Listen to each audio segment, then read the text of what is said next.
Hello YouTube, and welcome back to Raging Demons RPG.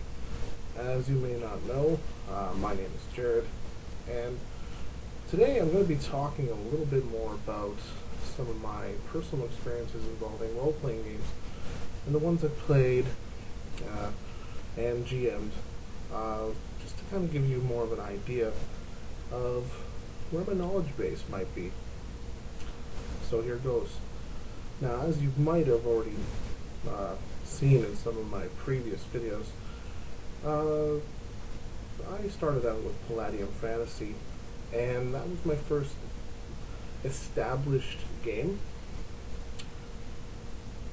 Before that, there were very many that I was playing that involved, well, I didn't even know they were role-playing games.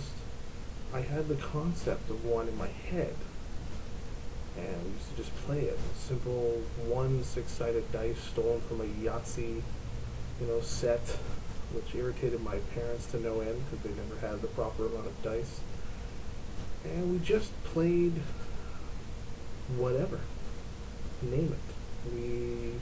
Whatever we thought was cool at the time would become a role-playing game, and we'd all play little characters in that particular setting, and just kind of went from there. It was Palladium I got a little bit more established in, role-playing games or with books and these kind of dice. Basically I was corrupted from then on.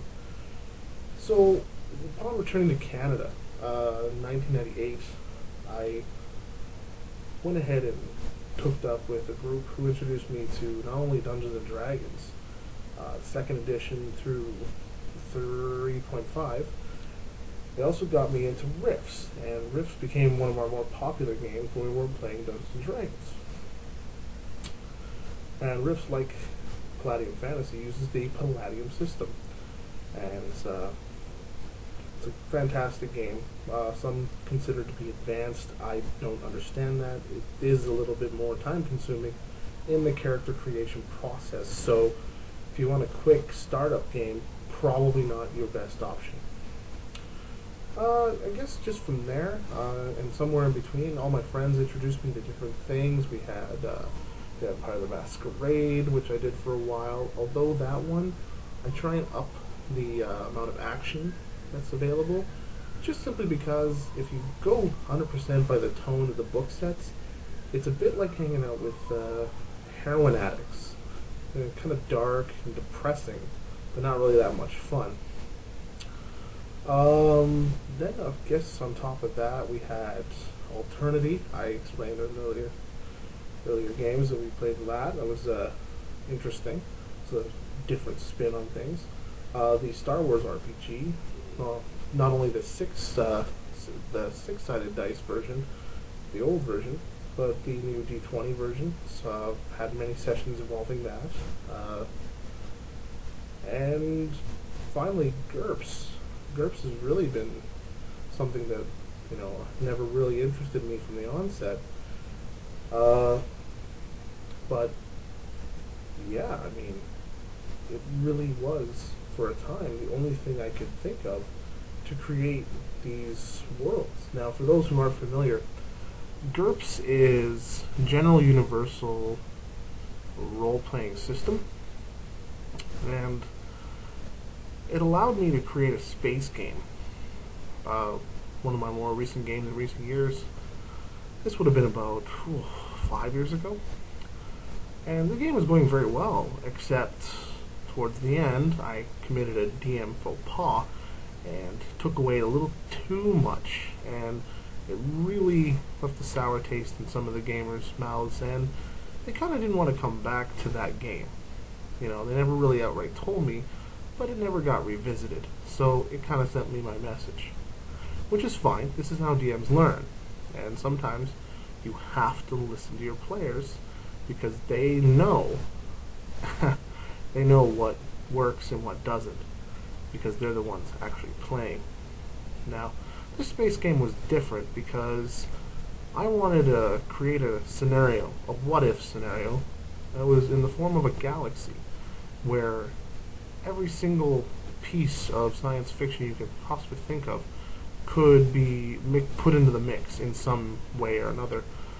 Basically, through interdimensional travel, wormholes were capable of passing through not only time but also space, and bringing elements from Star Wars, Star Trek, and Stargate, Warhammer 40k, Yaucha, which is actually the proper name for the predator species from the movies. Xenomorphs, otherwise known as the aliens, also were involved. We had elements of StarCraft in there as well, and a few others. Can't name them all right now. And then there's just some self-created elements to spice it up a little bit, give the player something they've never seen before. And that created a really nice mix, I think. I mean, there is something to having a ship with a Klingon and a Jaffa and a Wookiee and a Marine from the Imperium, and it just odd mix, really odd mix, but fun. And I thought the guys did a really good job, and I'm terribly sorry that I screwed up towards the end there. I mean, there is such a thing in GM terms as a little give, a little take. You don't want your players getting too powerful too quick. You also don't want them to feel you're picking on them, and that's unfortunately what ended up there. So, I mean, as you can see, I may offer the answers to any of your questions, but ultimately, I mean, I'm not some sort of almanac, right? I mean, I'm a game master just like you and some of your friends, and we all are human, and we do make mistakes, and we learn from those, hopefully, and we create better games. I certainly know that my games now are far better than they were 5 years ago, 10 years ago, 15 years ago. Some of the scenarios have not changed. I keep a lot of my scenarios, but the gameplay, the way in which players are introduced into it, the way in which I can ad-lib at the drop of a hat, which is actually my favorite way of gaming, has progressed. So that's kind of a little bit more about my skill set, and hopefully that'll allow you to, I guess, kind of get a feel of what you can and cannot ask me about. I do keep in touch with a lot of what other games are offering, a lot of settings that are out there. I do like stories in general, so I do try to keep abreast of things. I mean, that's why I have the new Pathfinder core set, and D&D 4th edition core set, and a few others that I never really have played, but I bought just so I can read up on the story. So, I mean, feel free to ask me whatever, and hopefully I can shed some light on things.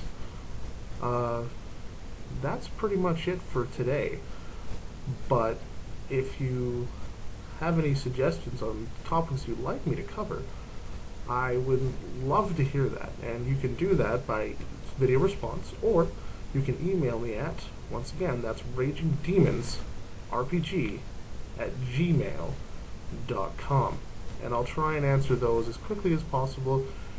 As you can see with my last video, I did devote the entire thing to one question, so if it's a good enough question, it's probably going to take up an entire video, and hopefully I don't miss anybody in the in the making of these videos. So with that in mind, I bid you all good night wherever you might be, and keep the dice rolling. Cheers, guys.